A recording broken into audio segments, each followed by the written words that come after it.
uma noite de bênção, uma noite de vitória na presença do Senhor. Como vocês estão alegres por estar aqui? Glória a Deus! Glória a Deus! Amém?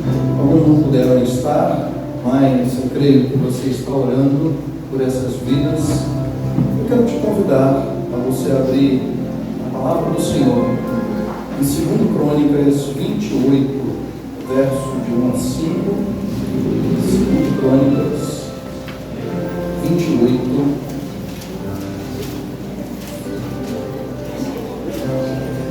Falar de família. Família. Você decide o final. 2 Crônicas 28, verso de 1 a 5.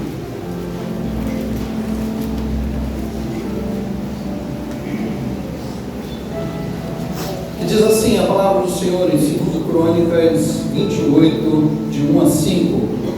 Acais tinha 20 anos de idade quando começou a reinar e reinou 16 anos em Jerusalém. E ao contrário de Davi, seu predecessor, não fez o que o Senhor aprova. Ele andou nos caminhos dos reis de Israel e fez ídolos de metal a fim de adorar os Baales. Queimou sacrifícios no vale de Ben-Ion e chegou até a queimar os seus filhos em sacrifícios, imitando os costumes detestáveis das nações que o Senhor havia expulsado de diante dos israelitas. Também ofereceu sacrifícios e queimou incenso nos altares idólatras, no alto das colinas e debaixo de toda a árvore frondosa. Por isso, o Senhor seu Deus entregou nas mãos do rei da Síria os arameus e o derrotaram. Fizeram muitos prisioneiros no meio do seu povo e os levaram para Damasco. Israel também lhe infligiu grande derrota. Pai, ministra, Senhor, a tua palavra, fala conosco, em nome de Jesus. Amém. Histórias tristes, coisas ruins que acontecem na nossa família. E nós vamos ver aqui uma citação de um rei, o rei Acais. Embora tivesse conhecimento das coisas que Davi tinha deixado de coisas certas, mas ele disse: não quero nada de bom, eu quero fazer o que eu quero. E com isso gerou vários exemplos ruins. E dentro desses exemplos ruins, nós poderíamos citar o que nós acabamos de ver: largar o Senhor, deixar de lado todas as coisas que trazem benefícios, sabendo do seu contexto histórico, da sua família. Mas ele preferiu o mundo.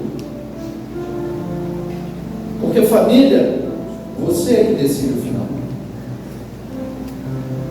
E ele decidiu andar assim. E quantas vezes nós não tivemos um bom exemplo? Teve traições, teve disfunções, dificuldades em relacionamentos, problemas financeiros, péssimos exemplos, tantas coisas familiares, mas uma comunicação ruim, que as pessoas não se falam, então em tanta mentira, sem liberdade, exemplos ruins. Podemos até viver dentro desse contexto de interferências externas, parentes querendo mandar na nossa vida, filho querendo controlar as nossas ações, e até Deus não sendo prioridade. Mas dentro disso tudo, dessa história que nós estamos vendo, Acais teve um filho. E no capítulo 29, um pouquinho mais à frente, No verso 1, vai dizer assim: Ezequias era filho de Acais, tinha 25 anos de idade quando começou a reinar, porque seu pai tinha morrido. Por causa de tantas transgressões, de tantas coisas ruins, de tantos exemplos ruins, o seu pai morreu. E aí então ele assume o reino com 25 anos. Quando começou a reinar, reinou 29 anos em Jerusalém. O nome da sua mãe era Abia, filha de Zacarias. E ele fez o que o Senhor aprova, tal como tinha feito Davi, seu predecessor. No primeiro mês, no primeiro ano de seu reinado, ele reabriu as portas do templo do Senhor e as consertou. Convocou os sacerdotes e os levitas, reuniu-os na praça que ficava no lado leste, e disse: escutem-me, levitas, consagrem-se agora e consagrem o templo do Senhor, o Deus dos seus antepassados, e retirem tudo que é impuro do santuário. Nossos pais foram infiéis, fizeram o que o Senhor nosso Deus reprova e o abandonaram. Desviaram o rosto do local da habitação do Senhor e deram-lhe as costas. Também fecharam as portas do pórtico e apagaram as lâmpadas. Não queimaram incenso, nem apresentaram holocaustos no santuário para o Deus de Israel. Por isso, a ira do Senhor caiu sobre Judá e sobre Jerusalém, e ele fez deles objeto de espanto, horror e zombaria, conforme vocês podem ver com os seus próprios olhos. Por isso, os nossos pais caíram à espada, e os nossos filhos e nossas filhas e as nossas mulheres foram levadas como prisioneiros. Pretendo, pois, agora fazer uma aliança com o Senhor, o Deus de Israel, para que o fogo da sua ira se afaste de nós. Tinha um péssimo exemplo, mas embora tendo um péssimo exemplo, ele decidiu: vou mudar essa história, eu não quero viver mais assim não, eu sei que isso é ruim para a minha vida. Ele fez uma escolha diferente. Ele não deixou as situações se controlarem, porque quando ele assumiu o reino, um reino destruído, um reino totalmente voltado para as coisas que não eram de Deus. E ele começa então a assumir esse reinado e coloca uma prioridade: buscar o Senhor. Então ele começa a dizer: olha só, vamos colocar as coisas em ordem, vamos organizar. E é interessante que nós vamos ver uma citação dizendo que ele fica sendo comparado como se fosse filho de Davi, no verso 2. Mas o seu pai tinha sido Acais. Mas ele viu que aquele exemplo não servia para a vida dele. Ele escolheu alguém de exemplo. Nós podemos criar esses exemplos. Se você tem coisas na sua vida que não está podendo olhar para alguém que seja exemplo, procure alguém de exemplo e comece a se espelhar. Nós precisamos ter referências, e quem cria referências, quem escolhe o tipo de herança, é quem toma posse dela. Eu não quero a herança do meu pai, eu não quero fazer as coisas que meu pai fez de errado. Então ele procurou alguém que servia de exemplo para a vida dele. E ele começou a fazer o que era certo. Ele começou a buscar ao Senhor de uma forma como tinha que ser feito.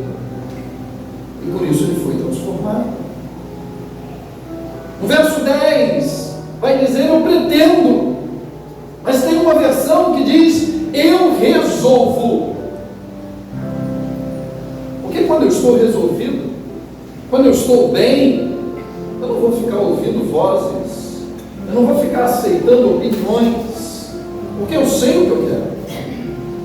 Eu tomo uma decisão, e por eu tomar uma decisão, é porque eu conheço parâmetros dentro da minha vida. Se for fazer um levantamento, o que você resolve na sua vida? Quais são as coisas que você bota na sua cabeça e diz, eu vou fazer, e vai e faz? Ou às vezes colocou coisas na cabeça, mas chega na hora e não consegue cumprir, e entra o desânimo, entra tantas coisas que impedem você de alcançar. Se não conseguiu ainda alcançar, é porque não resolveu. Tem coisas te atrapalhando, tem travas no seu interior que precisam ser removidas.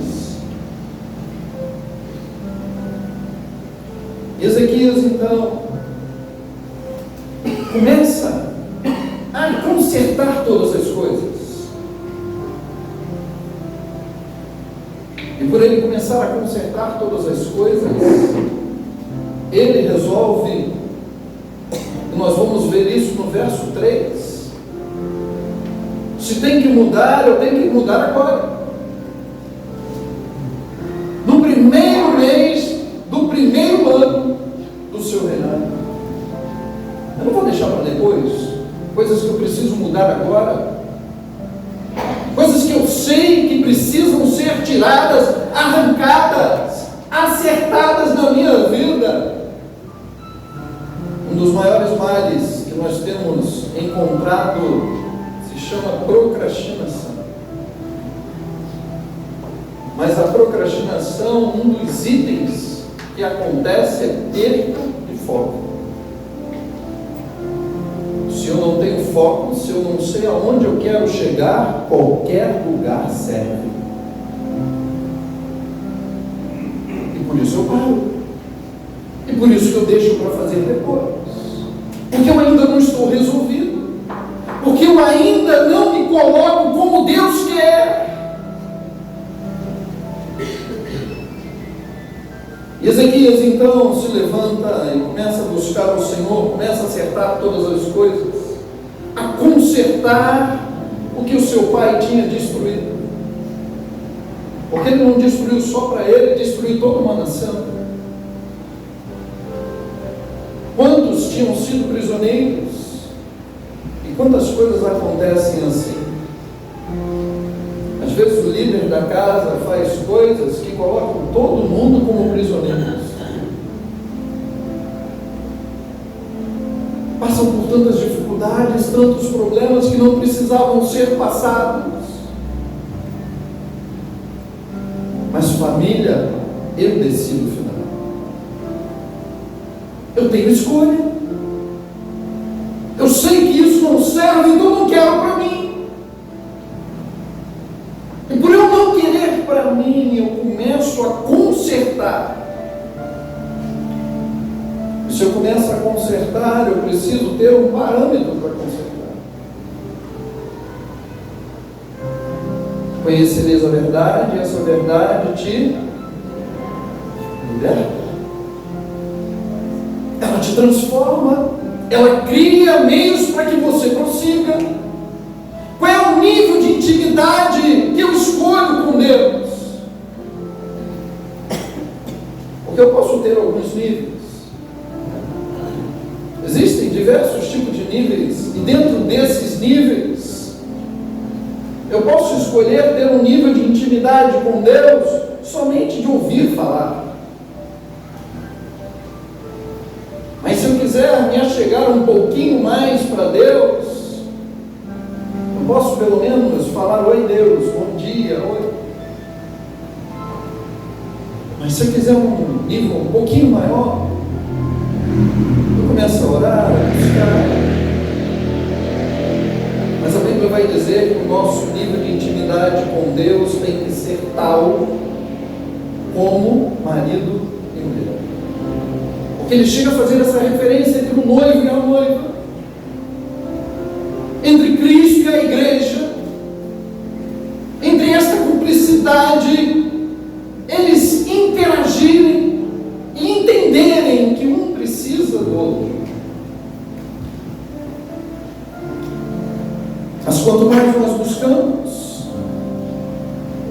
mais sentimentos nos impedem de crescer. Existem barreiras que precisam ser quebradas no nosso interior, e se elas não forem quebradas, vão impedir todo o crescimento. Muitas dessas barreiras, elas surgem por falta de perdão. C.S. Lewis escreveu uma vez que o perdão é mais fácil falar até ter alguém para que eu perdoe. Porque falar de perdão é fácil. Agora, na hora de perdoar, na hora de ter uma atitude, na hora de mostrar realmente prática, aí entramos num processo que nos trava. Mas o perdão não serve somente para o outro, mas serve mais para nós. Ficarmos livres daquele peso, daquela consciência, daquilo que atrapalha.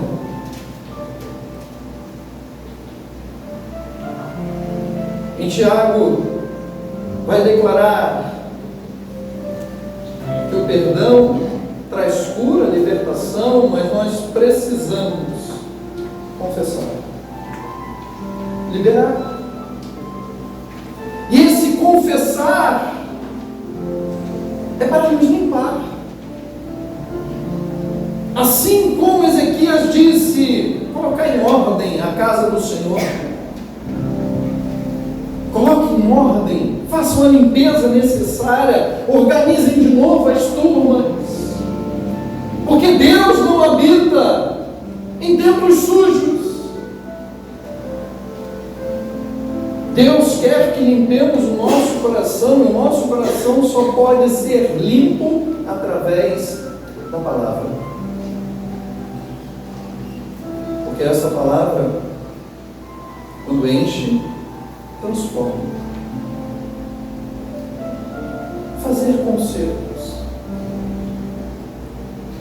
Se for perguntar a qualquer pessoa que vai construir uma casa, se ela prefere começar do zero ou consertar o que está quebrado, ela vai dizer: é melhor quebrar tudo e começar do zero.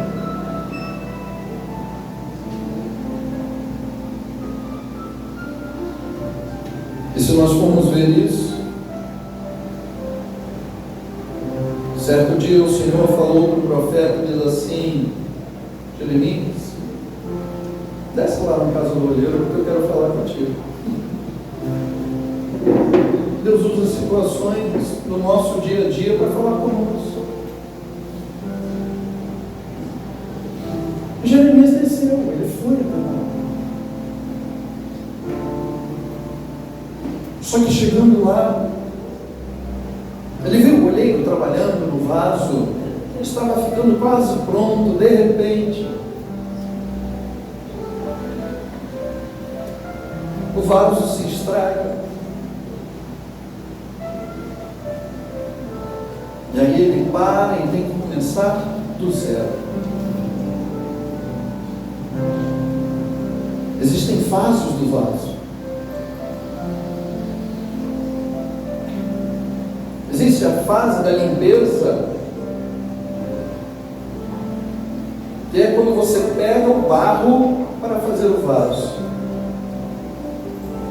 Mas existem quase 200 tipos de barro, mas só 8 são próprios para fazer vaso. Mas não basta você ir lá pegar, não, tem que pegar, peneirar, tirar a sujeira, porque senão ele estraga na hora que está sendo feito. E para que o vaso fique bom, com firmeza, se mistura pó de pedra, bem fininho, para que ele seja resistente. E nessa resistência, para que haja essa liga necessária, ele tem que ser amassado e muito amassado. Depois que ele passa por todo esse processo, aí ele vai fazer o vaso. Mas não é somente fazer e deixar ali, está pronto, não. Acabou de fazer, tem que ter um momento de descanso. Depois do descanso, ele vai para o fogo. E depois que vai para o fogo, ele vai para o teste para saber se está funcionando esse vaso. Se coloca água, para ver se ele não tem rachadura, se ele está vazando.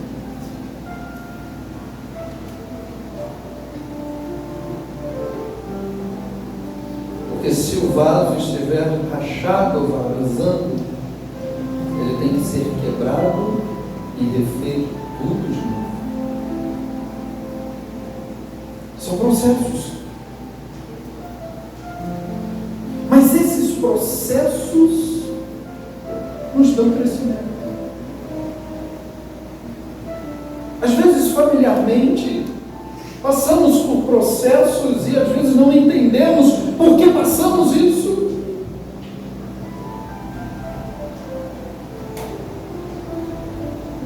Porque nós só temos a ótica do agora. Nós não olhamos para o que Deus pode fazer na nossa vida e através de nós. Assim era a vida de Ezequiel. Você acha que para ele se manter firme na presença de Deus, começou somente quando o pai morreu? Ah, meu pai morreu e agora sim eu posso servir a Deus. Uma intimidade com Deus começa há muito tempo. Prestar atenção nas coisas boas já vem de muito tempo. Olhar para aqueles exemplos, para aquelas coisas ruins, e falar, não quero isso, eu rejeito isso, e querer fazer o certo, é negar a si mesmo, é ver situações que sabe, essa aqui é mais fácil, mas é errado, então eu não quero, porque eu quero a presença de Deus.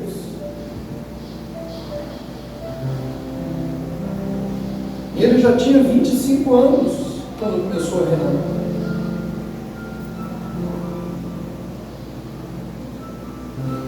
Ele já tinha uma estrada na sua vida. Era filho de rei. Então ele tinha condição às coisas que ele queria. Mas mesmo assim ele permaneceu em Deus.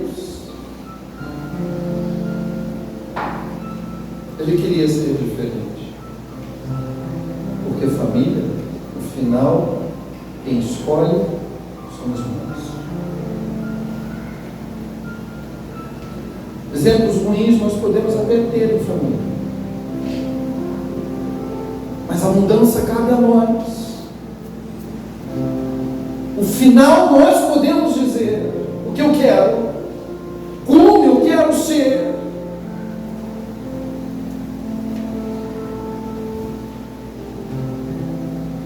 Romanos capítulo 12, versos 1 e 2, vai dizer sobre essa mudança. Romanos capítulo 12, versos 1 e 2.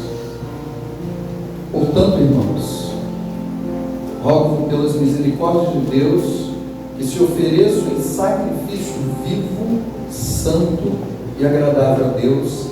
Este é o culto racional de vocês. Não se amoldem ao padrão deste mundo, mas transformem-se pela renovação da sua mente, para que sejam capazes de experimentar e comprovar a boa, agradável e perfeita vontade de Deus. Se amoldar, aceitar exemplos. Todo mundo faz, por que eu não posso fazer? Isso é normal, mas agrada a Deus.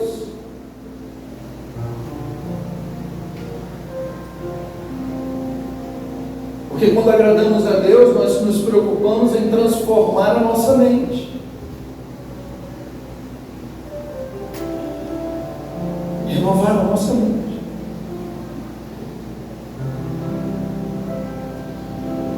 Hoje é muito comum nós falarmos sobre atualização, principalmente por causa dos celulares e computadores. Você pega o seu aparelho e daqui a pouco você quer usar um programa e ele diz assim: é preciso você atualizar o seu sistema, senão não vai funcionar.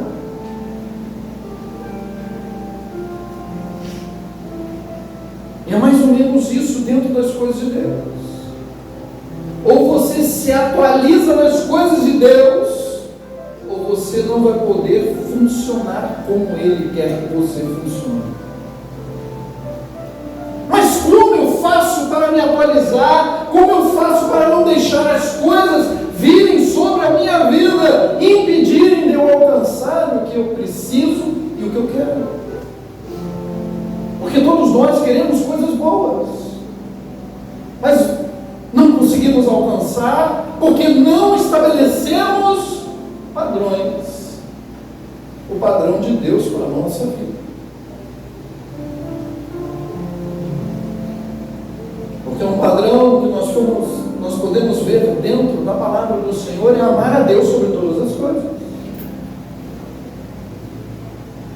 Porque se eu amo a Deus, o meu coração está nele, a minha vida está nele, é fácil amar o outro, porque eu vou amar como Deus quer que eu ame.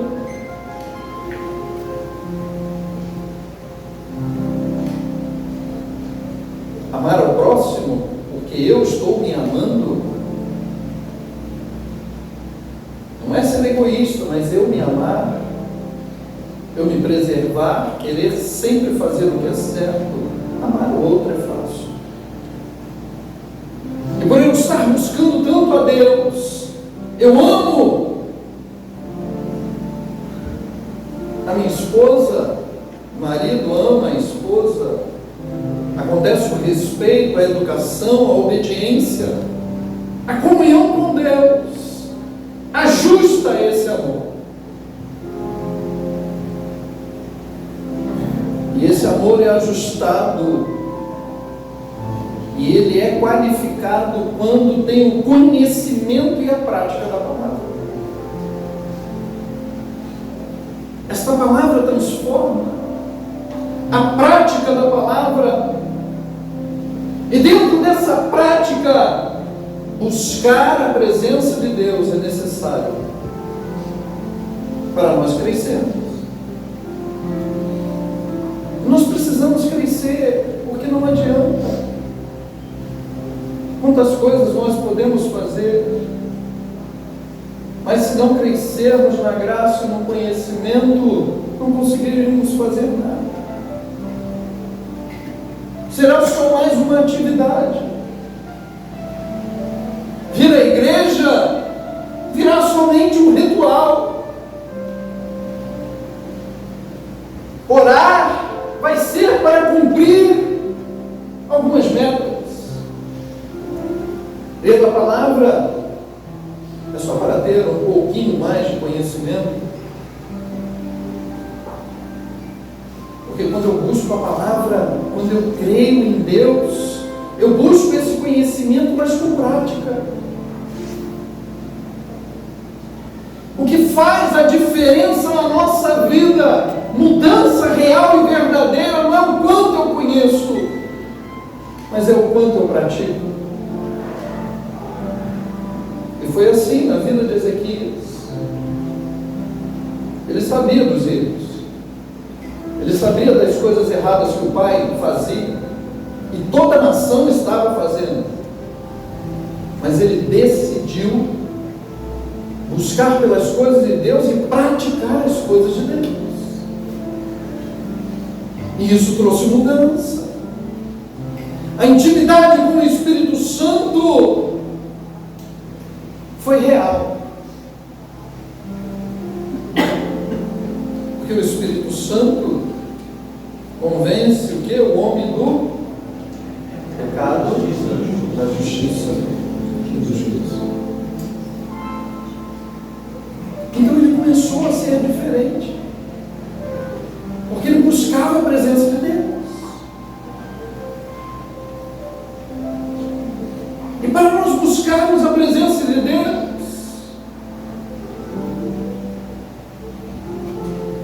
existe um termômetro, e esse termômetro é infalível quando temos a presença de Deus.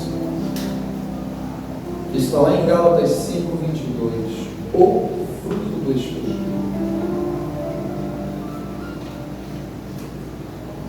que diz assim: mas o fruto do Espírito é amor, alegria, paz, paciência, amabilidade, bondade, fidelidade, mansidão, domínio próprio.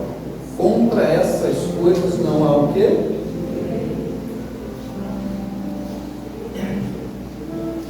Eu consigo ter alguma coisa ali. Te pergunto, se você vai comprar uma laranja ou uma fruta, que a gente poderia definir como se fosse algo com bastante gomos, você compraria alguma fruta com defeito? Faltando um pedaço? Não, você compraria metade de uma laranja ou de uma tangerina.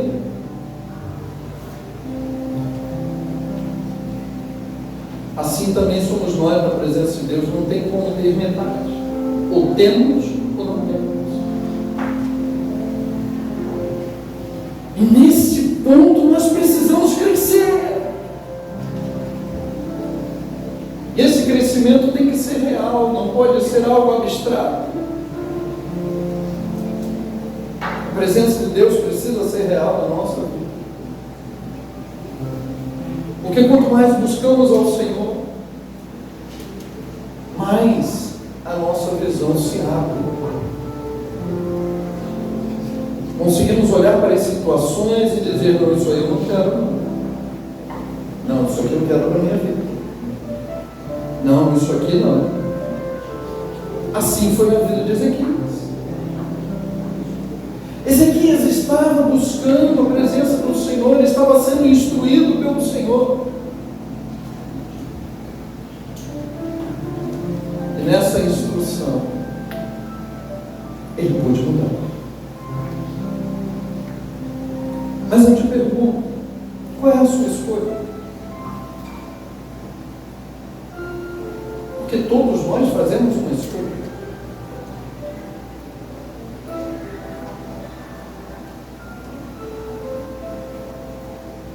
Família, o final quem pode dar somos nós. O que você quer escolher? E dentro dessa escolha, eu te pergunto: você quer a bênção ou quer a maldição? Você quer o certo ou o errado? Você quer o que é bom ou o que é ruim? Certamente todos dirão: não, eu quero ser bom, eu quero o certo, eu quero, claro que eu quero a bênção. Mas por que às vezes deixamos as tradições, os costumes, as repetições na nossa vida acontecer que nos afastam dessas coisas?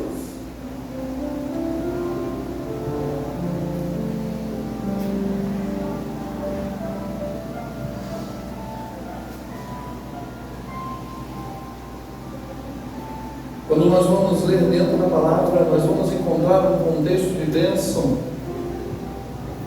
E bênção, numa tradução, no original, é mais ou menos esse sentido. Você está na bênção. Você vai conseguir. Você está na bênção. Próspero será o seu caminho. Você está na bênção. Deus dará condições para você realizar os seus sonhos, os seus planos. Isso está na bênção. Mas às vezes o exemplo familiar é tão ruim, as coisas que eu repito são tão frequentes, e aí eu posso me sentir na maldição. Mas como assim? Eu me sinto preso, eu me sinto cercado por cadeias, e eu me sinto sem forças para continuar a resistir.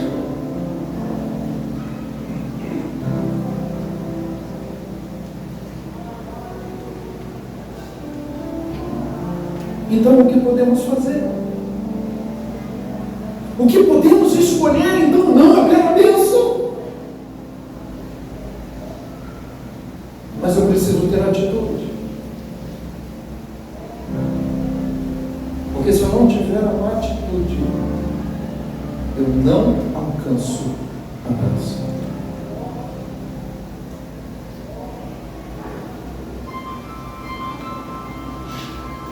Ser cheio é possível, sim, ser cheio é possível. A todo momento nós podemos ser cheios, transbordantes, renovados, preenchidos, cheios da glória de Deus.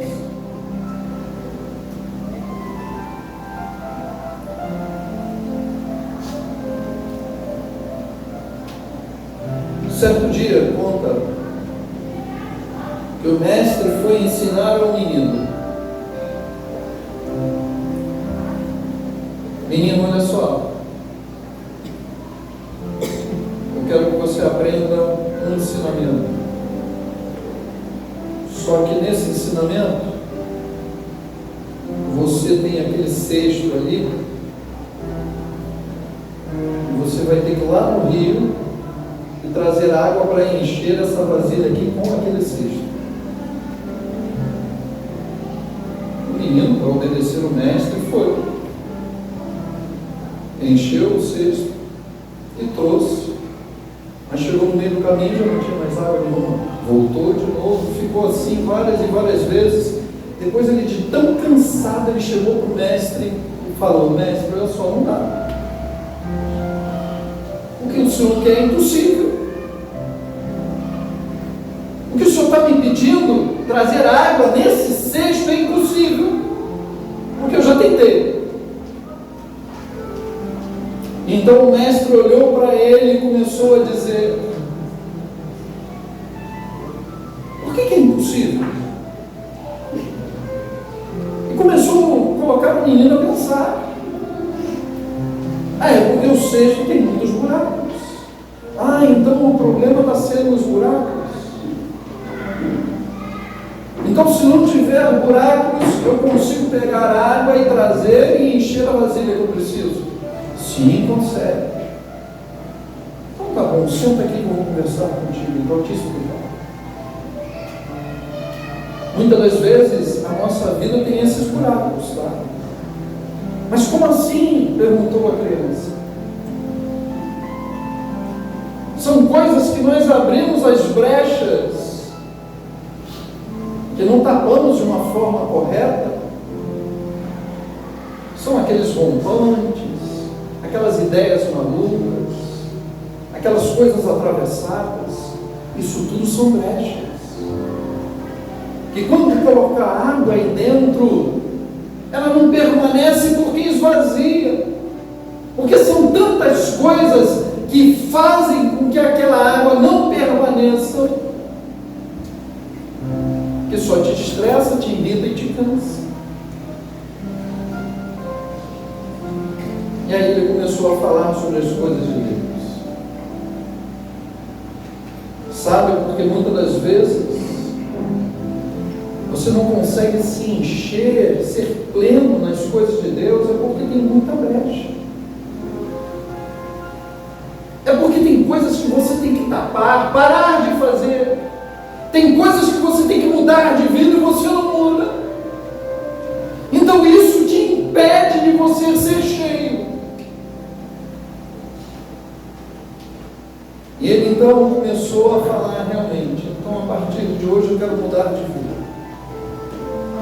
Ele começou a orar, a buscar, a clamar, e ele começou a se sentir cheio.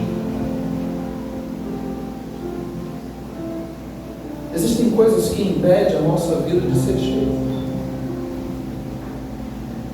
Mas nós precisamos parar e analisar aonde está aquilo que está arrancando a minha essência com Deus.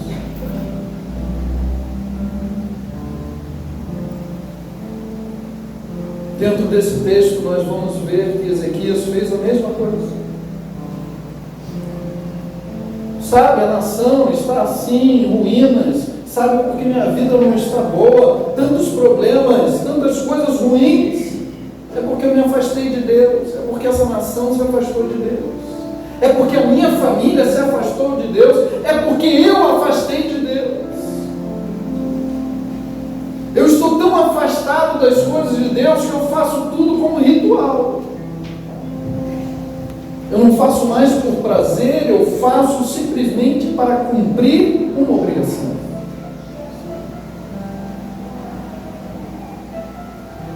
E dentro desse cumprir a obrigação, o que eu preciso entregar? Salmo 37, verso 5, vai dizer assim: entrega o seu caminho ao Senhor, confia nele e ele, vamos falar junto? Entrega o seu caminho ao Senhor, confia nele e ele fará. Como que está o seu caminho?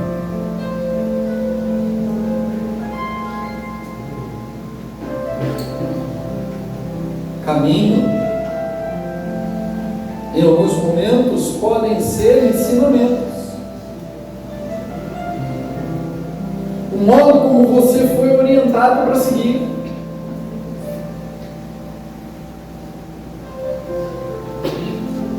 Então você pode entregar ao Senhor esse modo, confiar em Deus, porque Ele vai mudar. E nessa mudança vai começar a mudar a sua vida. Mudando a sua vida, vai transformar a sua vontade. Porque precisamos ser transformados.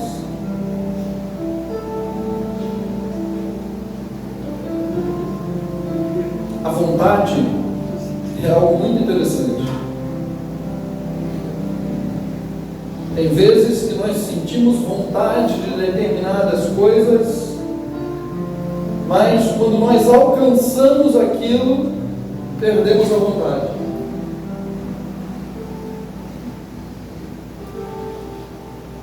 Se você perguntar para tantas pessoas, eu fiz essa experiência, eu confirmei essa experiência. Eu perguntei a várias pessoas: você gostaria de ter piscina em casa? Várias pessoas disseram: quero, sim. Aí depois de um tempo, algumas pessoas que eu conheço conseguiram colocar piscina em casa. Aí eu perguntei: e aí? Rapaz, eu nem uso, aquilo só serve para me dar trabalho.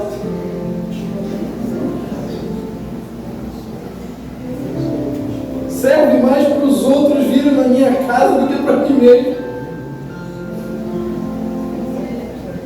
Mas não era a sua vontade. Você queria tanto, se esforçou, fez tudo o que era possível, alcançou. Mas aí chega na hora, aquilo já não mexe tanto.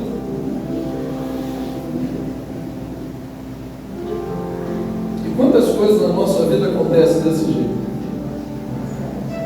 Queremos tanto.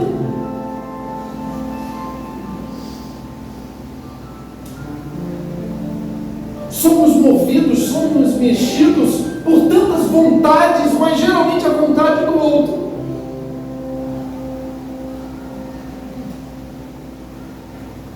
Você descobriu um mecanismo dentro da mente, e esse mecanismo é algo muito interessante. Se ficar passando uma imagem aqui, de uma pessoa bebendo água o tempo inteiro, mostrando água, em pouco tempo você vai querer ir lá beber água. Porque vai gerar lá dentro da sua cabeça uma necessidade de você ter água. Peraí, então se é assim, eu também preciso ser assim, intencional para as coisas de Deus. O quanto mais você busca a Deus, mais você vai querer de Deus.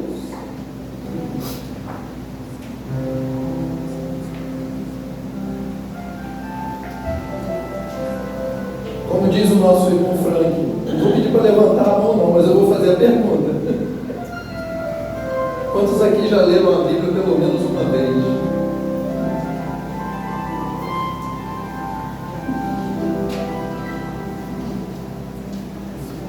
São bases, são princípios nossos. Mas esses princípios, eu quero ser transformado, eu quero Deus, mas eu não conheço nem o que Ele fala. Ah, mas é uma linguagem muito difícil. Uma linguagem difícil, mas quantos aprendem português, francês, espanhol? É uma linguagem difícil. Mandarim, mais de 3.000 ideogramas, e aprende. As coisas de Deus precisam ser buscadas, mas aí tem um ponto. Eu preciso querer. Porque quando eu quero, tem transformação. Sabe por que ainda não mudamos? Sabe por que ainda não vivemos o melhor? Sabe por que ainda não temos tudo que Deus tem separado para nós? É porque nós não queremos.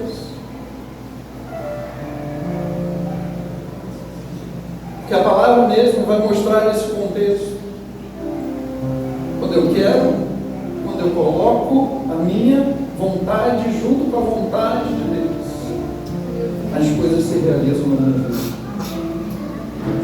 Mas a minha vontade vai e passa. Uma hora eu quero, outra hora eu não quero. E até a palavra vai escrever: enganoso é o coração do homem, porque vive de engano. Somos levados a querer coisas que não precisamos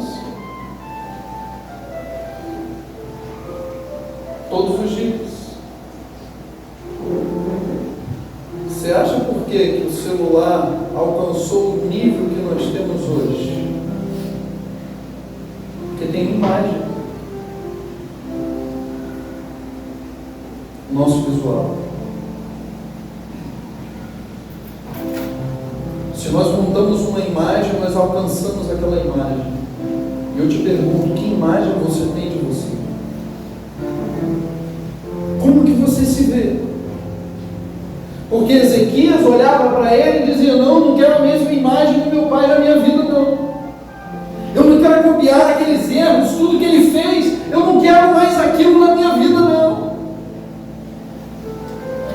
A minha imagem eu quero igual a de Deus. Eu quero andar na presença de Deus.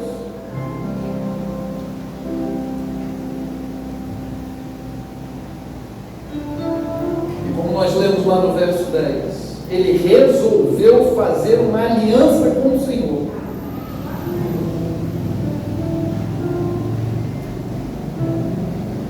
Que aliança nós temos feito? Porque quando realmente nós fazemos uma aliança, nós podemos alcançar.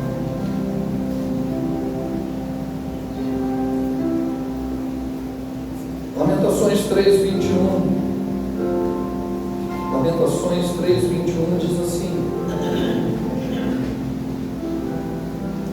Todavia, me lembro também do que pode me dar esperança. Em algumas versões dizem: quero trazer à memória o que me dá esperança. Coisas ruins você não precisa nem trazer na mente, porque ela já veio. Mas as coisas boas você tem que estar insistindo o tempo inteiro, lembrando.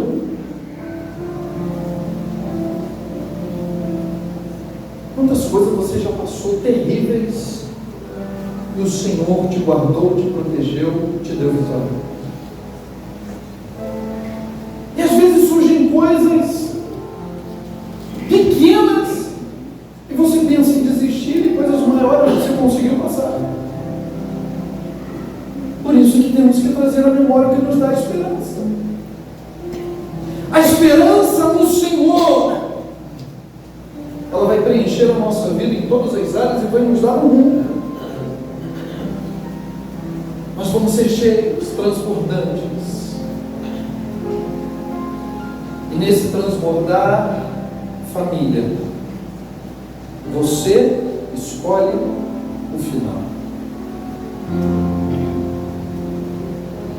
Embora você tenha exemplos ruins, mas você tem oportunidade de fazer a diferença.